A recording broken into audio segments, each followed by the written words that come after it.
Damit haben Sie natürlich schon auch einiges angesprochen, was in der Überschrift unseres Programms steht, Desillusion Europa. Was wir bisher hörten, war ja eher das Positive, also Wertegemeinschaft und dann auch zum Beispiel der Ausgleich zwischen den beiden Ländern Ungarn und Slowakei als Teil dieser europäischen Einigung. Trotzdem haben wir ja allgemein den Eindruck, dass vor allem auch in diesen 4 Ländern eine Art Desillusionierung gegenüber Europa sich breit gemacht hat. Zumindest sind die Statements verschiedener Politiker als eurokritisch durchaus zu bezeichnen. Und da ist halt schon die Frage, was steckt dahinter? Was ist hier eigentlich nicht so gelaufen, wie die Erwartungen es dargestellt haben? Und dann auch, wo sind die Unterschiede zwischen diesen Ländern? Aber da werden wir hoffentlich in der Diskussion noch ein bisschen näher darauf eingehen können. Aber zunächst, Herr Vizeminister, bitte.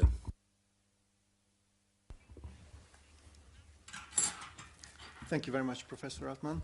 First of all, let me just give you further detail, geopolitical detail on this line, what was started before. We have heard about the ex-wife of Mr. Trump. You know that the current wife is originated from Slovakia. Slovenia. Actually, this is what I was going to come to. In Washington, as I heard, the embassies of Slovenia and Slovakia meet once a month to exchange the false emails and mails that went to the other country. So Hungary, based on the logic, is most likely the birthplace of the future wife of President Trump. And then the whole integration makes sense. In terms of the Visegrád countries and this regional cooperation, I think we have to mention 2 things. One of them is the Visegrád 4 has not been this strong since the joining of the European Union. So last time it was this strong just before the joining.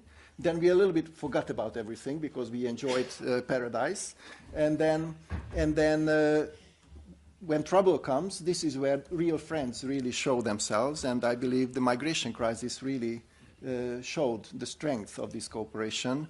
And I have to say we are united more than ever. So a message to the enemies of the Visegrád Force, we are stronger than ever, and we are winning the game. Also another message is that the values of the European Union are very well perceived in the people of the Visegrád 4 countries. The approval rate of the European Union is the highest in the European Union. If you ask people on the streets how many of them support the European Union, we are talking about not only more than 50%, we are talking about 60-70% approval rate in the public in these countries. So let's take ourselves seriously, okay? And especially when we talk about Eurosceptic countries or Eurosceptic governments, this is not true. I would use a different word, Brussels skeptic, if you allow me that. People are disappointed about policies and decisions or no decisions of Brussels.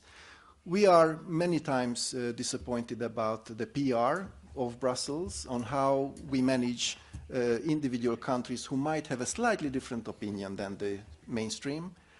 And we are all there to debate, to have an alternative solution, maybe an idea, maybe something that would be worthwhile to consider.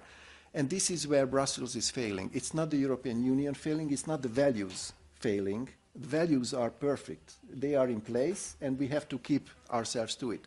So what will really make Europe stronger if we learn how to deal with the problems united and together. And let's create a Europe which is in the founding documents, that every vote matters the same way as another vote.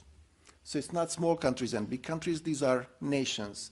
And a strong Europe can only be made of strong nations, quite clearly. And Brussels is there to serve those strong nations and make those nations stronger. This way Europe will become stronger. So this is what we believe, and I hope I can speak on behalf of all the V4 countries, and I'm pretty sure Bavaria can join in as well, that nothing is wrong with the basic principles. We have failed, as Europe as a whole, to answer the daily needs of the people of Europe. So if you look at the migration crisis, It took 2 years for Brussels and many politicians in Europe to say that, yes, we have to stop illegal migration. Certain countries, I don't want to mention the V4s, have started talking about the need to protect the external borders of Europe and to stop illegal migration 2 years ago. 2 years ago. At that time, we were singled out.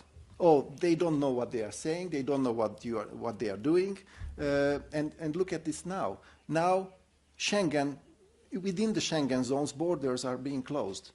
So from Denmark to Sweden, you cannot board a ship without showing your passport or proper travel documents. You cannot. So a border within the Schengen zone is closed, basically. That's what it is.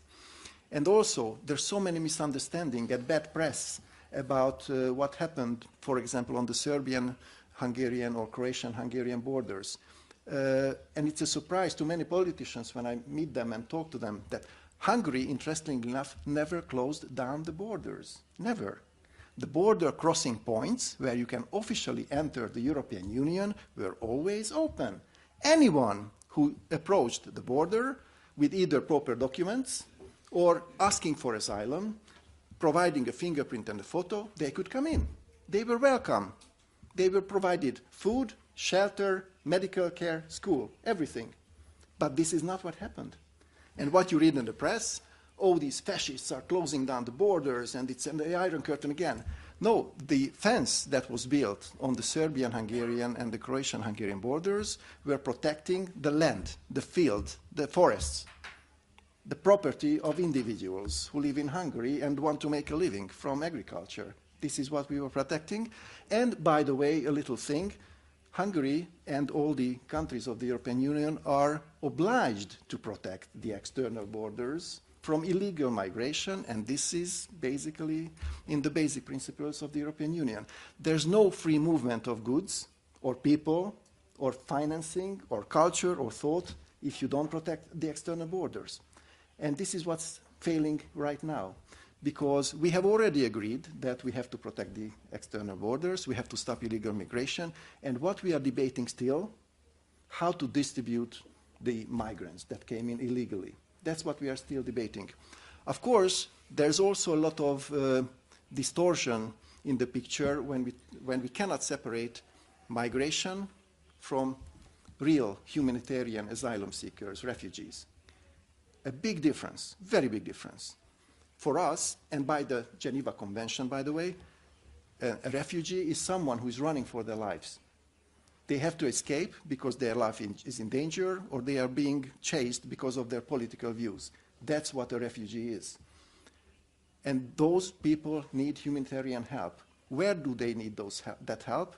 They need help in the closest safe place, closest to their home country. So when things get settled, when things get normalized, they can return to their country and live a happy life and contribute to their society.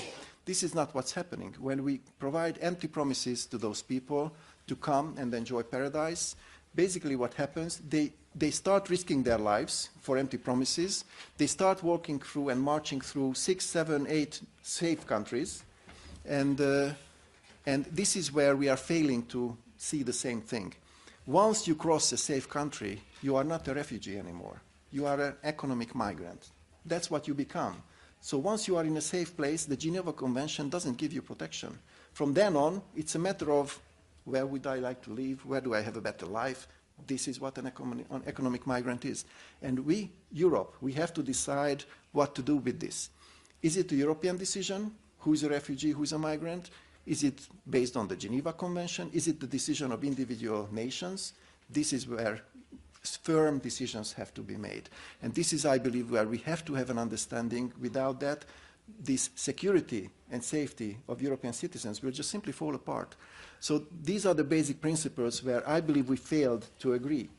And for many of you who were here in the morning session, I have already told the joke about the two people who are staring at the ceiling of a room where the water is dripping down.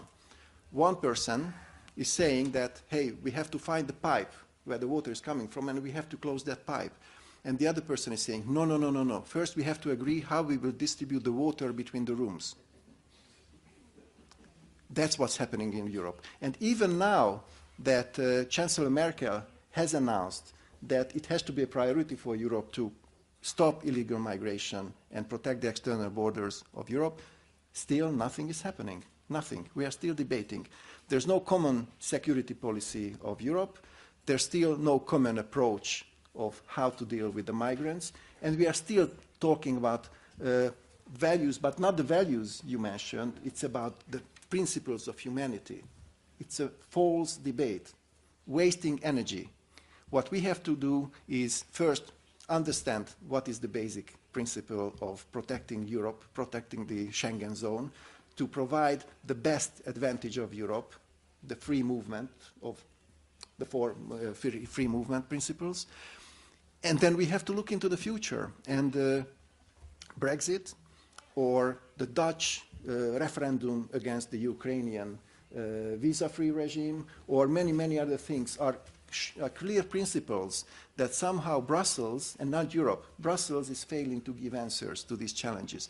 And this is where I believe alternative voices, like the Visegrád 4 voices, can make a difference. And we have to teach Brussels to listen. If Brussels fails to listen to the people, fails to listen to the individual nations, this is where Europe is becoming or the value system of Europe is in danger. So we are not debating the need to strengthen Europe. We are debating whether the answers provided by Brussels are in the right place or not. Sorry, I could go on forever, but now I will stop here because I'm pretty sure we will continue this thought. Thank you very much.